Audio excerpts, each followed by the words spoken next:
do that for me. All right, live. It says we're live, but we're not actually live. So, all right. So here's what we're going to do.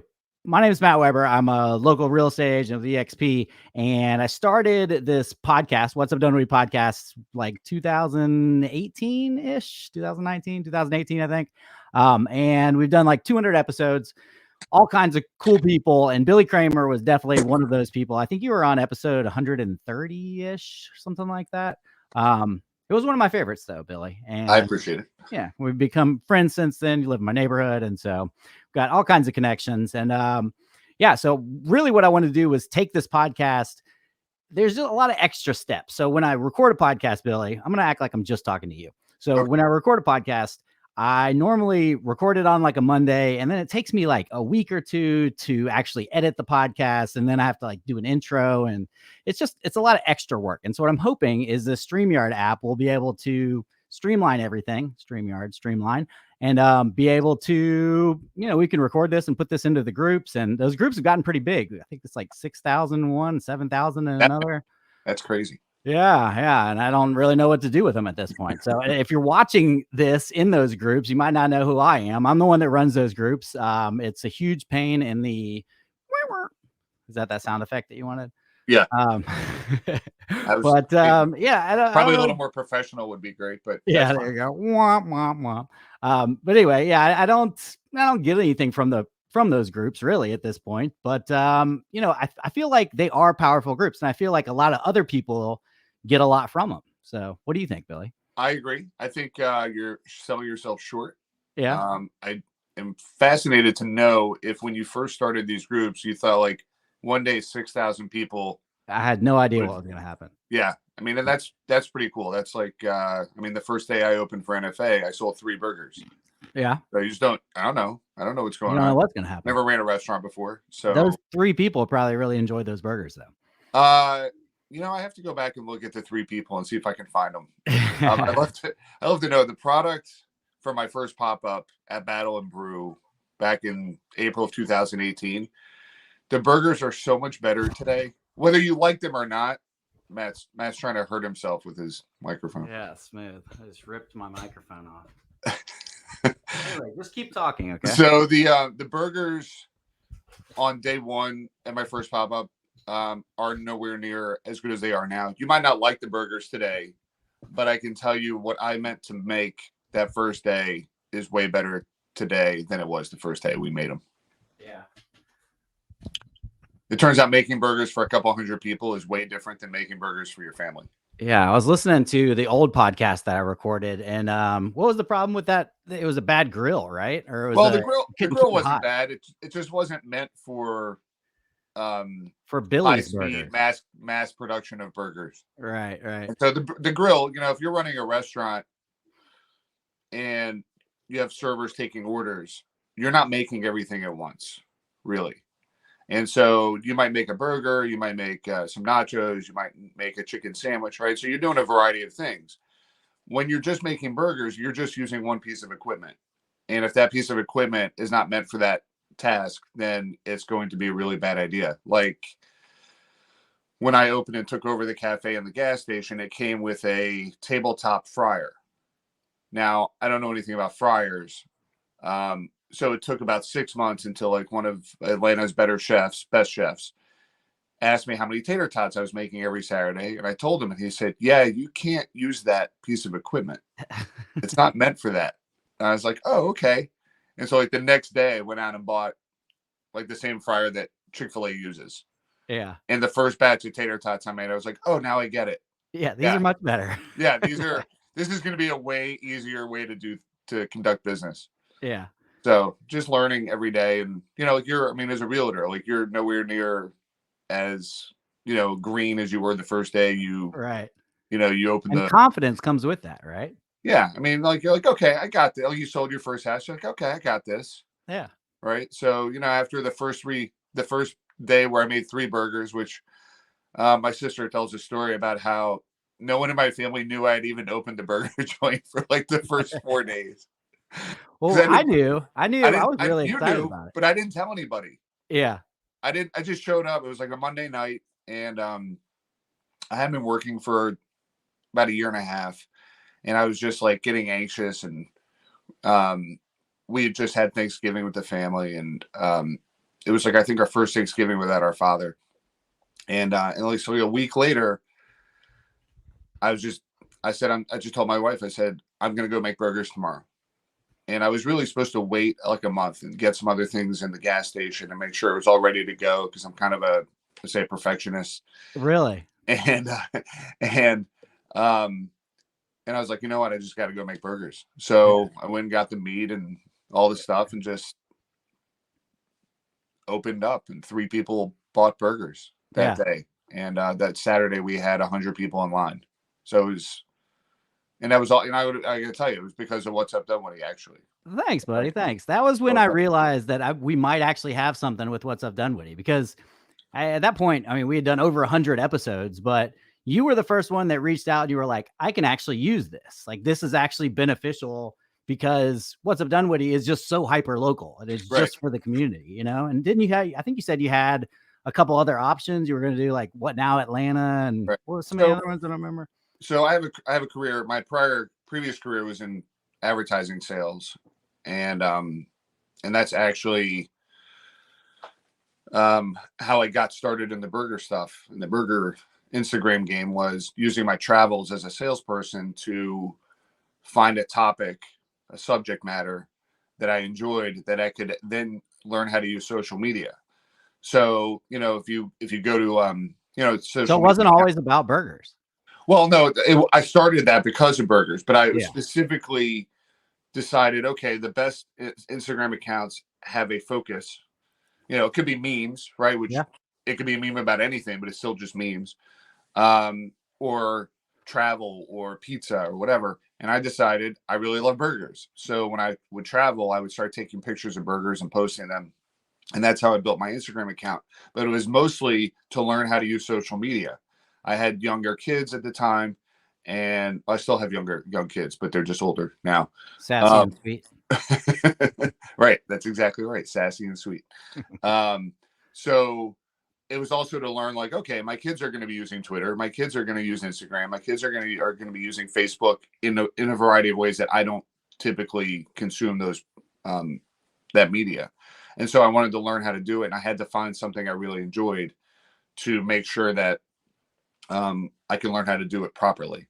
And so I started doing burgers, and then I would say I was going to New York. I'd reach out to some New York burger people that I was following and say, hey, I'm coming to New York. Do you want to go grab a burger?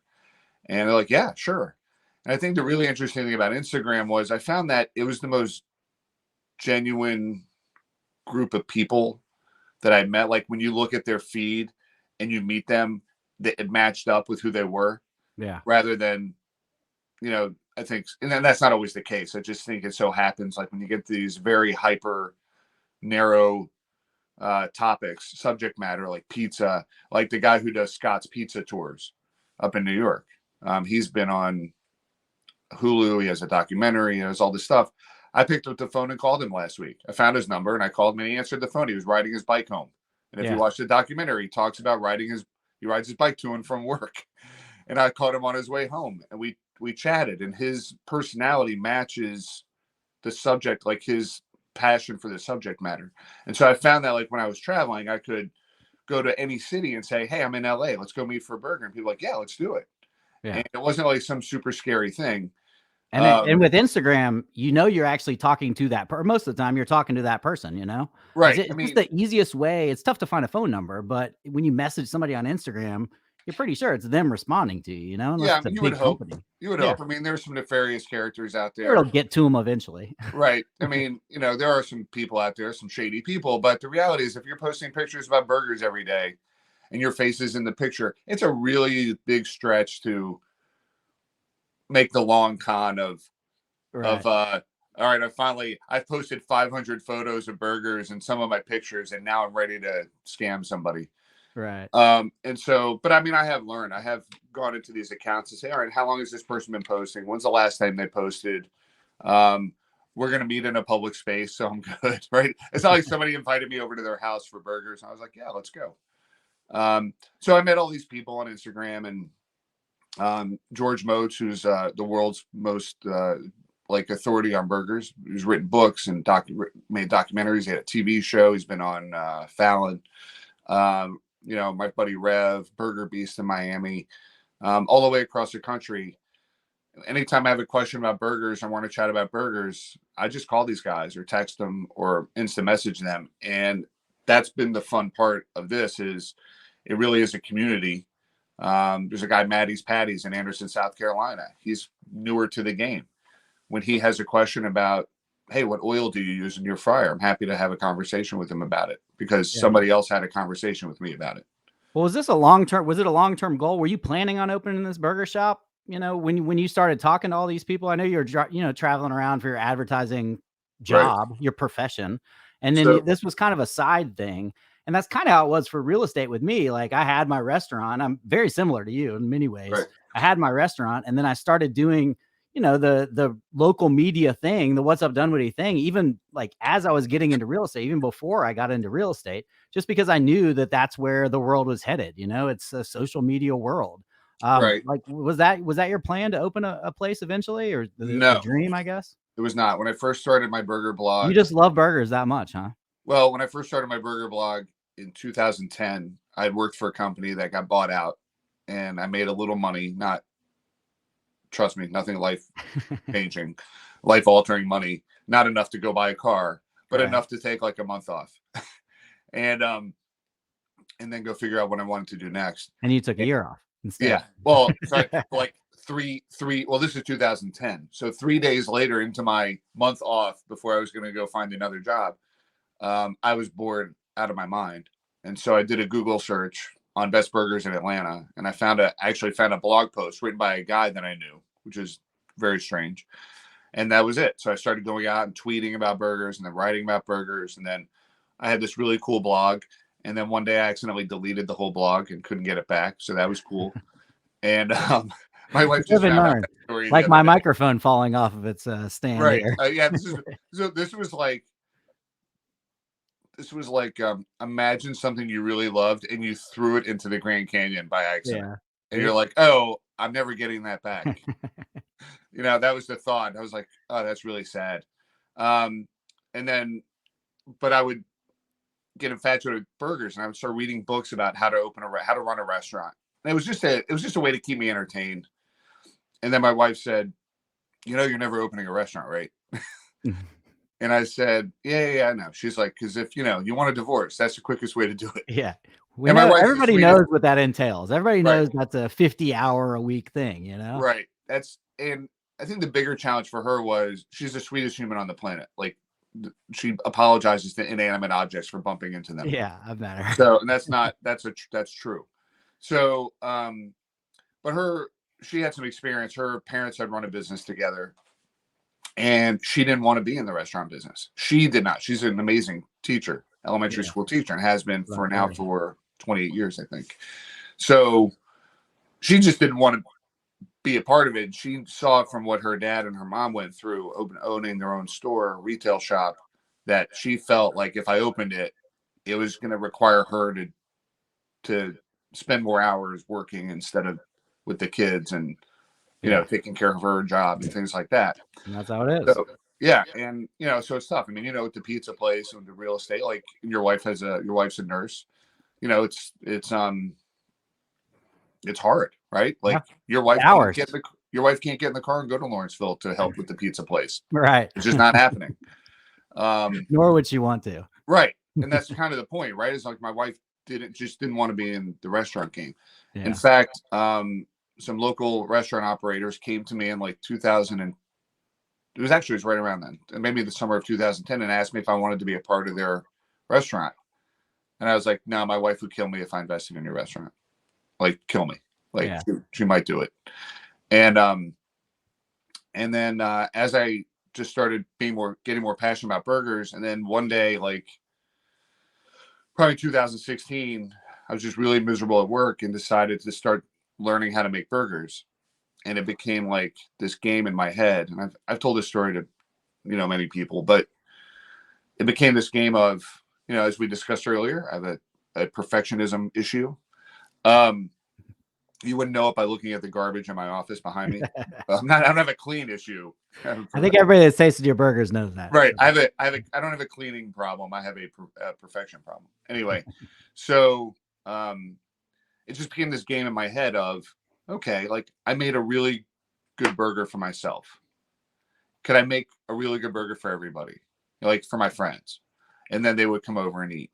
And I was like, okay, what makes my burger different? So I got to make seasoning. All right, what makes a perfect seasoning? And I would spend like hours at the Publix to the point where the general manager thought I was casing the place because I wasn't buying anything. I would just literally stare at spices for like hours. Sit there and smelling Yeah. stuff. And then I would walk over to the pickle aisle and I would look at all the different pickles and Mount Olive and Vlasic and whatever, the Publix brand. And then I'd go back to the spices and the guy was like, "Are you okay, sir?" I'm like, "Yeah, no, I'm good, man." And this went on for like hours, and I would do it over days. Anyway, but it became a game in my head of, all right, now I make burgers for my friends. And then I had a friend say to me, you know, my wife can't eat other burgers. And I was like, oh my God, did I do something wrong? You know, like, does she hate burgers now? And she's like, no, she just really only likes your burger. And I was like, oh my God, that's really amazing. Like that was probably the best compliment I've ever received of any part of my career. And it wasn't about something I was doing professional. No advertising. Yeah. Right. It wasn't like you're the greatest salesperson of all time. It was you make a burger that you don't make the thing you do really well. You don't make any money from. Yeah. Like great. So, it just, the game, like it perpetuated in my head of like, okay, if I made a great burger for my friends, can I do it for 100 people? If I did it for 100 people, could I do it for 1,000? Could I do it every day? And if I did it every day, what would that look like in a restaurant? And how would I make it? How would I create a system that I was just able to make sure I was consistent as possible without getting distracted by other things, you know? And, you know, like I've watched you with the real estate stuff. Like when you're focusing, you're probably like really on target. And sometimes and this may or may not be the case. This is like an observation, right? Like you might get into, what was that streaming app? Where we were all talking, you could talk to people. Clubhouse. Yeah. Yeah. Obsessed with that for a while. Right. You know, but like, you know, you go down these paths and it's really hard to get out of the path. Right. It's really hard to see whether it's helping you or not. Yeah. And then you realize a year later how much it helped you, you know? Right. It might have helped you a great deal or it may not have helped you at all. You don't really know. And I think I have the, having been in the professional world before I started the burger joint, it was 25 years. Like I kind of had figured out like what noise was and what wasn't noise. Yeah. And so I was able to like formulate that in my head and say like, okay, if I made a burger, we're just going to do it very simple. Okay. We're not going to be everything to everybody. If you want to be everything to everybody, that's why Burger King is here. And that's why McDonald's is here. I'm not trying to be everything to everybody. I'm trying to do the thing I really like. When somebody comes in to buy a burger, I don't think they don't have to understand it. I would like them to know that like the burger you're buying is the burger I make for myself. Yeah. Right. It's called Billy's Classic, not because I'm, you know, like some narcissist, but it's my burger.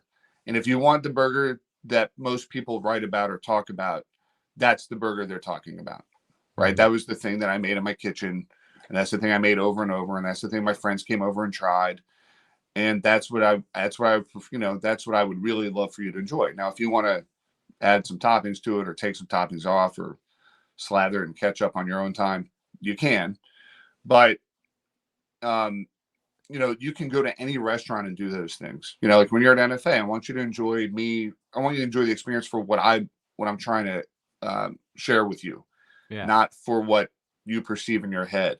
Like if you think a burger requires lettuce, tomato, and gobs and mayonnaise, I have no problem with that. You're just not getting it at NFA. And it's not because I don't like you. It's because I don't think those things make a great burger.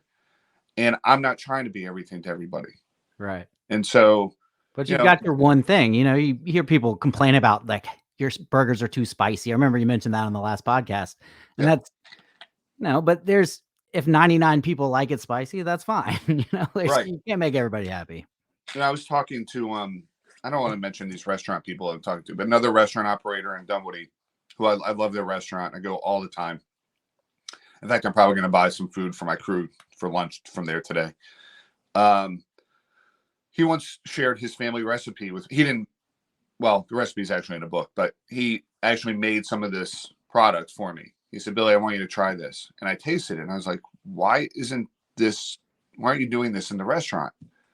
He's like, because most people don't understand this is what authentic is.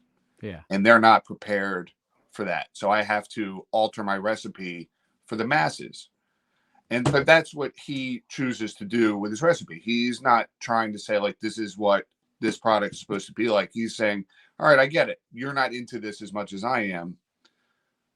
So I'm going to give you something that you're probably more accustomed to. And that's his business model. But once a year, when he makes that homemade sauce, he gives me some. Yeah. Happy with it. So, but to your point, like if you come into NFA and you don't like a little kick, like that's my seasoning. That's okay. You can get it without seasoning. Try less seasoning. Yeah. I will literally sit with you and make you burgers until we find a burger that makes you happy.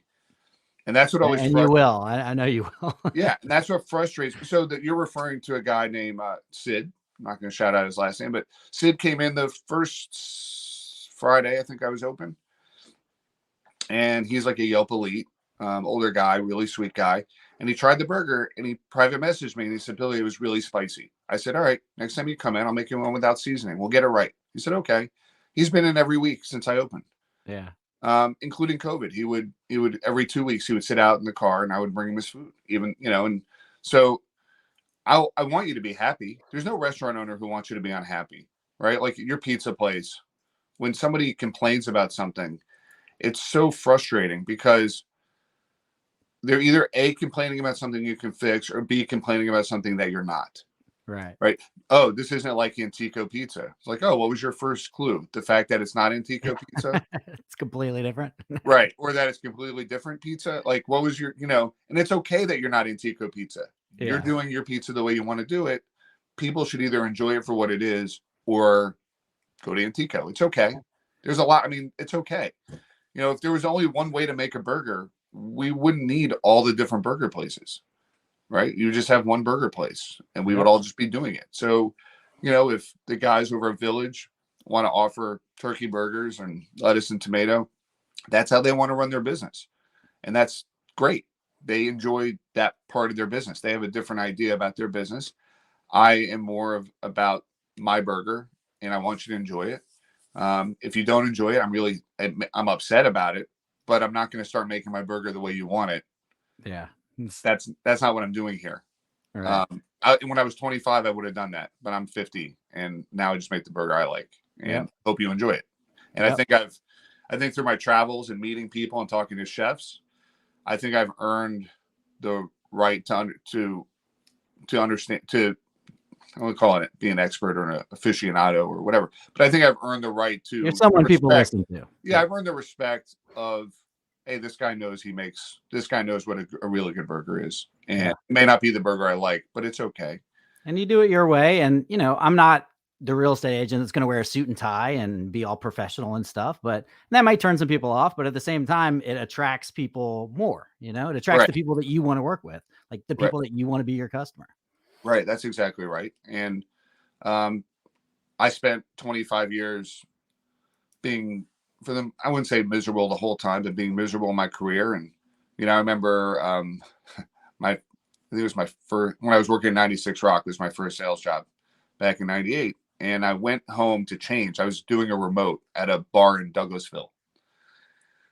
And, Douglasville is, a little bit country and it's not suit and tie place. And so I went home and I changed into my 96 Rock shirt and some jeans and some sneakers. And I went back to the station to pick up some stickers and shirts and stuff. And my boss saw me. She's like, Billy, what are you wearing? So what do you mean? I'm going to the remote in Douglasville. You can't come in here you have to wearing a shirt and tie when you come in here. And I was like, okay, but I'm going to a remote. I was like, if I show up in a shirt and tie out there, they're going to kill me. Yeah. Right. It's not going to look right. Right. I was like, I get it, but I'm just, like it's okay. Like you got to know who you're hanging with and what everybody's comfort level is. And I just learned over the years, like in wearing a shirt and tie never made me a sale. It never lost me a sale. wearing sneakers to a meeting didn't get me any more or less respect.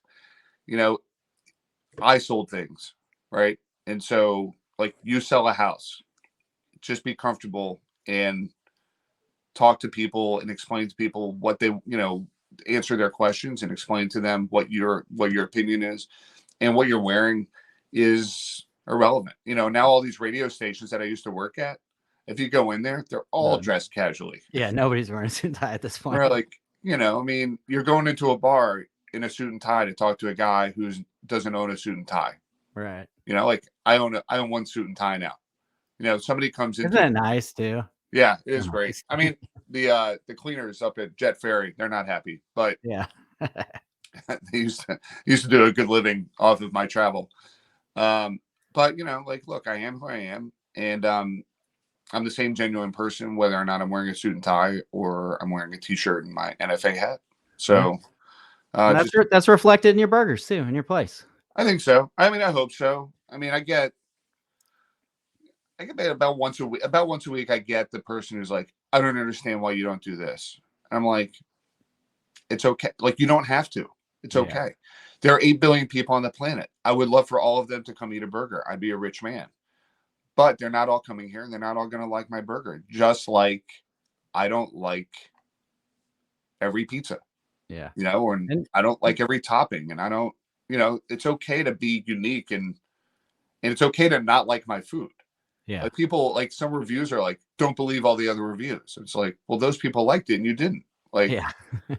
it's okay. And that's okay. Like, I always use the Snack Box Bistro example. It's a Laotian restaurant in Doraville, where the Super H Mart is.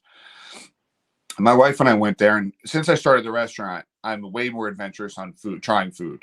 Yeah. Before that, it was literally just burgers and fried chicken fingers and whatever. But now I'm way more adventurous because I've met and spoken to a lot of chefs and cooks, and just got a little more creative and trying to get more ideas for the restaurant. And so we went to Snack Box Bistro, and the woman came by our table. She said, "Do you want to box that up?" I barely ate. There was like this one dish I didn't like. And I said, "No, I'm okay." She was like, "You didn't like it?" I said, "No, I didn't like it. That's okay." She's like, "I'm going to take it off the bill." And I said, "Please don't." I said, "You made this perfectly. I just don't like it." Yeah, the guy at that other table loves it. That's okay. Okay, like, it's okay that I didn't like it. Okay, you made it perfectly.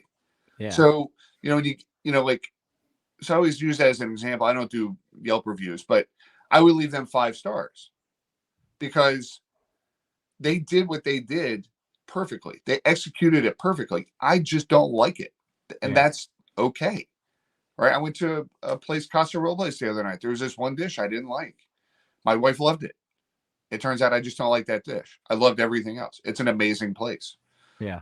So it's okay to not like things. It's disappointing when you go on Yelp and, you see it with the pizza place, people are like, you get blasted every once in a while, but yeah, like, "Oh, this is the worst burger I ever had." No, you don't like it. Yeah. Okay. And it might be the worst burger you ever had, but you just don't like smash burgers. Yeah. And that's okay. A lot of the time you can go to their other Yelp reviews and they all look the same, It's like, there are people. It's that person. There are the curmudgeons, who just can't be happy. And I'm like, you know what? You don't seem to be happy when you eat out. Why don't you just not eat out and leave the restaurant out of whatever is going on in your personal life? Because it's not fair. A lot of restaurants don't care, but don't get on the ones that do. Like, I care about myself. I want you to have a good time. I don't know a restaurant owner personally who wants their customer to have a poor experience. Yeah. I'm not in it for your $8. Right. Okay. I'm in it for your $8 every week for the rest of your life. I'm not in it for your one-time $8. Right. Like, that's what I've learned in sales. I mean, this, the hardest thing in sales is to get a customer. The easiest thing to do is lose them. Right. And it costs a lot of money. It costs a lot of money to replace that customer. So if you think any restaurant is just trying to steal your $8 and then they'll get it back to the next guy, that's not how it works. We all want you to have a good time. We all want you to enjoy yourself.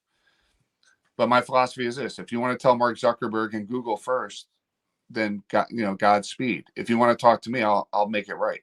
Right. You Yeah, know? and that's all you can do. Somebody Yeah. gets bad service or bad pizza, make it free and then hope they come back.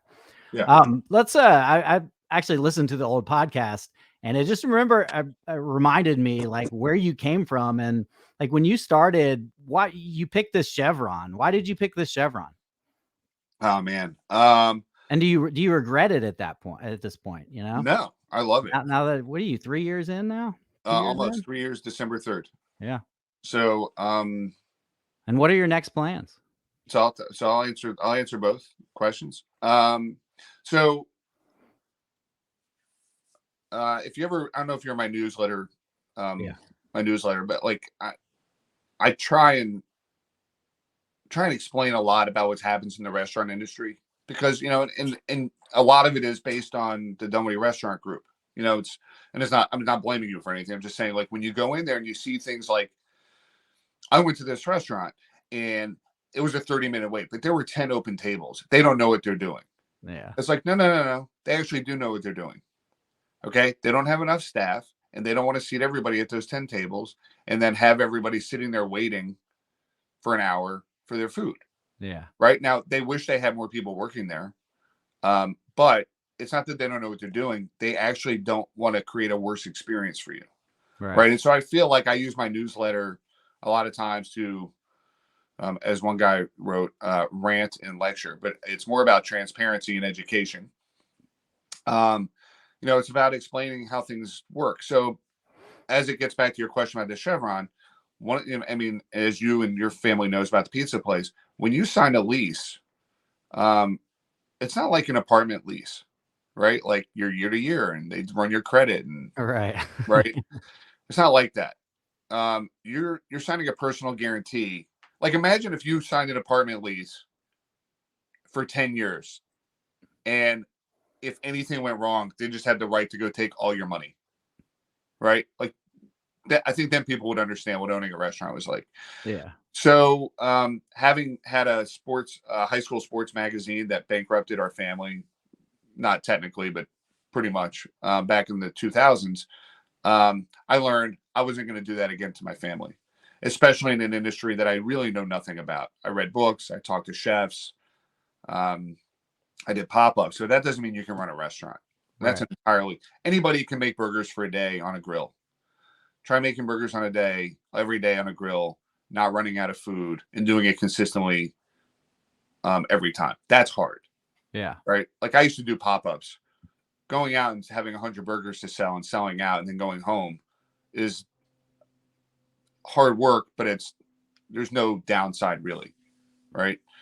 But when you have a personal guarantee on a lease and COVID hits and, there's no one coming into your restaurant and you're paying for 4,000 square feet, regardless of whether or not somebody's coming into your restaurant because the landlord doesn't care, right? They just want their money. And if you don't pay them that money, you're going to lose your house. Yeah. Right. Like that's stressful. So I didn't want to go through any of that stuff. I met the owner of the gas station because a friend of mine, Daryl Dollinger, who runs the franchise groups for Cinnaholic and Flying Biscuit, his office is across the street. And he had said, Billy, this cafe just opened in the gas station. You should go look at it. So I went in there and I looked at it and I had the burger and it was not good. And the guy, Sonny, the general manager now of the gas station, said, well, what was wrong with it? I said, I'll tell you what, I'll make you a burger. Can I make you a burger? And he's like, yeah. So I went around into the kitchen. Into his kitchen. And I didn't have my seasoning. I didn't have my equipment or anything. I just made him a burger. And I was like, is this better? He's like, yeah, it's a lot better. But the reality is that they weren't restaurant people. They're convenience store, gas station people. Right. And that's a different way of running a business. So I wound up reaching out to the owner and we chatted for months. And then one day he called me and said, Billy, we don't want to do the cafe anymore. He's like, do you want to take it over? And I said yes immediately. But in my mind, I was thinking, man, I'm in my late 40s and I'm going to be a guy working in a gas station making burgers. Starting something. I was like, and that's not psychologically, that's a little, that's a barrier, right? When you're 25, Like, yeah, this is going to be my first of 1,000, right? I'm going to Yeah. own the world, you know. But when you're 47, It's a little different. yeah, you're like, okay, I don't have many more chances here to, you know, like if I go do this for a couple of years and it doesn't work, that's 2 years I'm out of the career that I used to have, right? And then what am I going to do? And those are all the thoughts that kind of go through your mind. So the reason the gas, but I got over it pretty quickly. And that first day I opened, I was like, man, I loved it. I mean, I know I only sold 3 burgers, but I was like, okay, I can do this. That first Saturday almost put me out of business because it was such a disaster. There are still people who won't come back. Yeah. Because they just remember like the trauma. Even my cook who's worked Super Bowl Sundays and pizza places, I mean, that's game day, right? I mean, Yeah. right. You live for Super Bowl Sunday, right? Yeah. He's like, Billy, that was crazier than any Super Bowl Sunday I've ever worked because we were just so unprepared. Yeah. But we fixed it pretty quickly on the fly. But I don't have a personal guarantee at the gas station. If it didn't work, I could walk away at any time. And but that's not what my goal was. I mean, my goal wasn't to fail. My goal was to succeed. I just knew I wasn't putting my family in harm's way. Yeah. As a follow-up, I think we both got to get going. I got a store to open and you got work to go to. But as it relates to future locations, I'm still not going to get into a situation where I'm going to bankrupt my family if something goes wrong. Yeah. And so I'm very careful about what I'm doing and looking at. Working on a partnership with another restaurant owner right now about doing a fun project. I met with a commercial broker the other day, and she said, Billy, what are the things why won't you open a second one?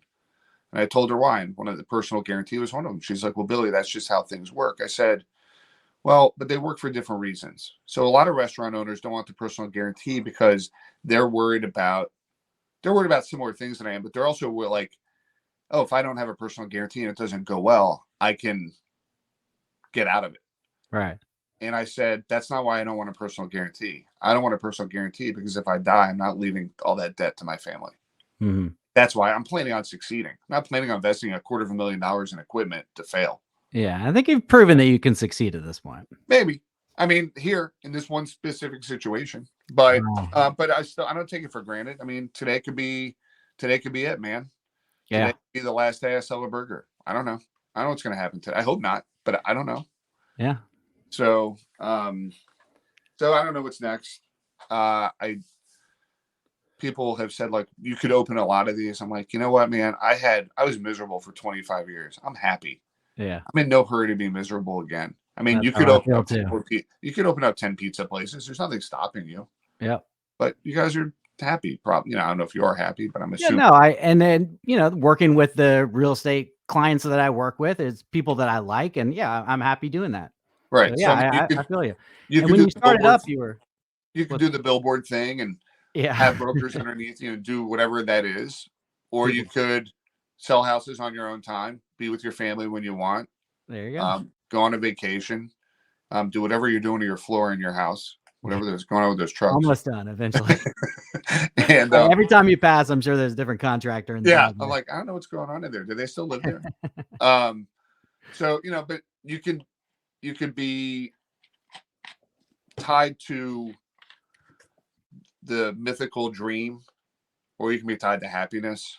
And I was tied to this. I have to work for venture capital. I have to get shares, and I have to work for my Facebook so that I can be a billionaire. And it turns out I don't really care about any of that stuff. Yeah. Like I just don't. I'm so much happier now. And if I have a second one, awesome. If I don't, okay too. It's Yeah. okay. It's okay. I don't And have to be. you've slowly worked into your longer hours, and you're open on different days of the week now. And I remember at the beginning, you were open for what, 2 hours every day, 2 hours Like for 11, 4 days a week. 11:30 to 2:30. You didn't have ketchup. That was a $1 million upcharge. Yep, Do that's you still a have million lettuce? dollar upcharge. I have it, but it's still $1 million. Do you have lettuce at this point? No, so No. I had lettuce when it first opened. Did you? Yeah, and here's what happens with lettuce and Wendy's. It just happened to Wendy's. So in the first 3 months I opened, I had lettuce. There was a lettuce recall every other week. Yeah. Now I try remember starting a that. business. That was Try a starting weird a time. business. Yes, try starting a business with $500 in your bank account, and like any misstep is like financial Throwing ruin. away. Yeah. And so I was like, okay, I can't just throw food away every time somebody posts something about E. coli and lettuce. Yeah. Like I can't do that. I can't afford that. So I just got rid of it. And you know what? It doesn't make my burger any better. It just makes people feel like they're getting something. But I don't want it on there anyway. So yeah. So, but Wendy's just had an E. coli breakout from lettuce. yeah. But that's $1 billion company. They can withstand whatever is happening there. Chipotle had an E. coli, I think, with guacamole or something. Anyway, those guys can withstand that. I'm a small guy, man. I can't afford to A, get the blowback, and B, throw food away every day. Yeah. Just like you can't do in your restaurant. It's not Right. It's not feasible to just You throw don't want stuff people away. blasting you on certain, Facebook groups and that kind of thing. Yeah, exactly. I just say this. If you're and I'll leave with this before we both go to work. Well, the whole reason I had you on was to talk about your thing this weekend too. So don't forget. I know, but nobody's going to watch this by now. I'll clip it. I'll clip it in. All right. So I'm doing a pop-up with at the gas station on Sunday, September 18th with Robert Owens. He's the owner of Grand Champion Barbecue, which was a Zagat rated barbecue joint. He's been a chef for 20 years. And we met actually through a customer service issue at Grand Champion. And I'll tell that story because I'm not going to tell the whole story, but I had an issue. And I just reached out to him privately because out of respect for another owner, I said, hey, man, I just want you to know this is the experience I had. The next day, he showed up at NFA with food for my entire staff. And, Solid move. And then I had gone into my credit cards for some reason, and I'd had a refund. And I thought, that's exactly what I would have done. Yeah. And I've done it. Yeah. I mean, I have done that before. And I was like, that's somebody that I should know. Like, that's somebody who thinks about business the way I think about. So we've become friends, good friends. And so he's going to be smoking brisket. And we have flour tortillas made by Casa Robles, made by Laura Oriana. I know I butchered that name. I apologize, Laura. But Laura Oriana Martin. I can't roll my L's. So she's supplying the flour tortillas, and it's gonna be eggs, hatch green chilies, and a side of tots with sassy sauce. Beef tallow fried tater tots. If you're the guy who hates beef tallow, Godspeed, but that's how we deep fry our tater tots. Yeah. And there is a guy who hates beef tallow. So we're doing that Sunday, 10 to 12, and it's still sold out. So we have 100 orders. An order is 2 tacos and some tots. And we could sell 10, we could sell 100, we could anger a lot of people.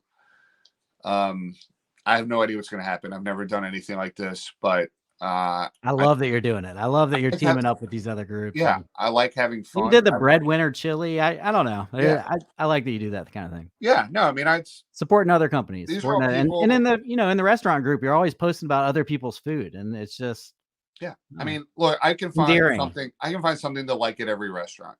Yeah, I think one of the more frustrating things, and I will leave with this, is when somebody goes into one of these Facebook groups and says, "I want some advice on where to go to do something," and somebody says, "I don't like," and then I don't like that place. Here are the places I don't like. You can take 2 seconds and build up the community, right? I don't like every piece of food at Los Hermanos. Okay. Miguel knows that. I don't like every piece of food, but what I do like, I go there and I eat. Yeah. Or you can find something to eat it everywhere. You don't like the chicken salad at Breadwinner? Great. Get the chili. You don't like the tuna salad at 48th Street? That's okay. Get a number 18 or whatever whatever number you like, right? Yeah. You don't have to like everything everywhere you go. Yeah. But if somebody asks for advice on something, try and listen to what they're asking for and give some positive reactions. Give some positive comments on how to make it better. Not, I hate this. Okay, great. You don't like that. Tell me what you do like, because that's what I want to hear. Yeah. Okay. I don't want to hear what you don't like. And then that restaurant review group, it was funny because, so many people have been like, do you take down the bad reviews? I'm like, no, I don't take down the bad reviews because, that's everybody's everybody's entitled to their opinion, Right. but if you're gonna give a bad opinion, just say something to the people that own the place, or so a manager, something. Don't just leave the place and blast them on social media. It just drives me nuts. I think somebody once did a live Facebook, not live, they weren't on video, but like a Facebook rant while they were at the restaurant. Yeah. It's like, whereas they could have taken that time to just right. talk to somebody. Yeah, just and gotten their money back, probably. Right. Like I've gotten out of my seat before and said, hey man, I need to talk to a manager. This is not going well. Okay. Like it's your money. As I said before, no restaurant owner wants you to have a bad experience. We want you to enjoy yourself. If you don't get what you paid for, that offends us as a restaurant owner. It's not, we don't get excited. I don't go home and go, man, that guy hated his meal, but I got his $8. Yeah. Like that is the stuff that drives me crazy, because I want you to be happy. I want you to be made whole. If you went to a restaurant and ordered a steak medium rare and it came out well done, it's your prerogative to go home and complain about it. But wouldn't you rather have your steak made properly? Like that's what I would want. Right? Oh, I don't need a free steak. Like if you make my steak well done and I order a medium rare, of course you're giving me my money back. I didn't get the thing I ordered, right? But what I'd rather have is a medium rare steak. Yep. Right. So, and the only way to do that is to, as you said, talk to the owner, talk to the manager.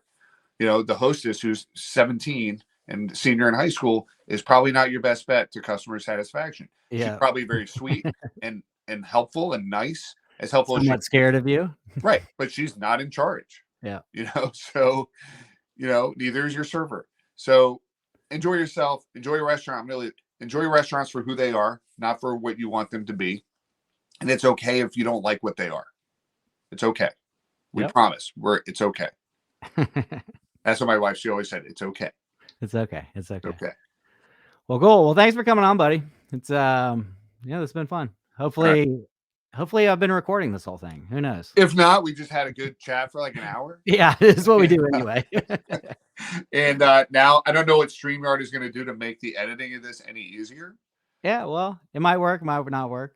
This will be cool though. If it'll just cut down a lot of extra work, and I'll be able to get people's story out faster. So I think also what's cool about this is like when we did the podcast, I had to come into the Georgetown clubhouse, which was not an ideal, not in good repair at the time. With or without air conditioning. Right. And I think there were some animal issues. Oh, there's a dead animal there. I do remember that. I didn't want to get that colorful, but the cool thing about this is I walked on my treadmill.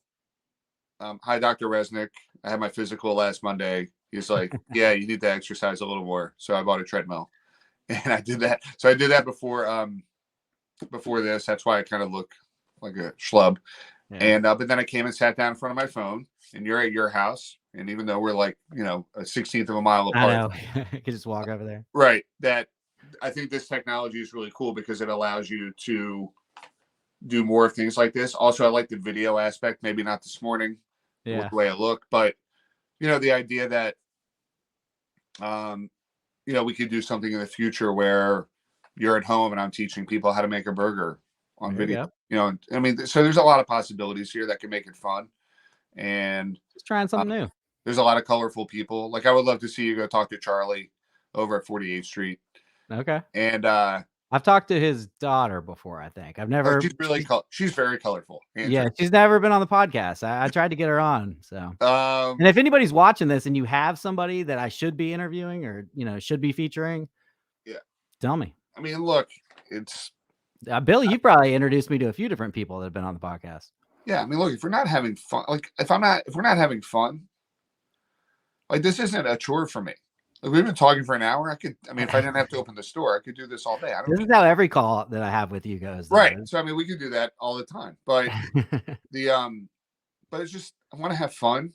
And if you're negative Nelly and you're not going to enjoy yourself when you come to NFA, just stay home and or do something else. It's okay. It's okay.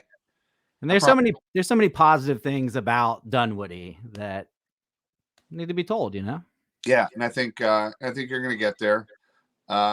I think this is fun. So let me know. Cool. Let me know we can do it again. If you want to come out Sunday, come see us for some smoked brisket tacos. I'll be there. And you might find us smoking out back at some point with a bourbon, maybe. I'm just gonna maybe. I don't know. I think this is going to be a regular thing. I think you're going to start picking up other people around the community and start doing a bunch of these. I think it'd be really cool. I've already got some ideas. Nice. All right, man. Talk to you later. See you, Matt. See you, Billy.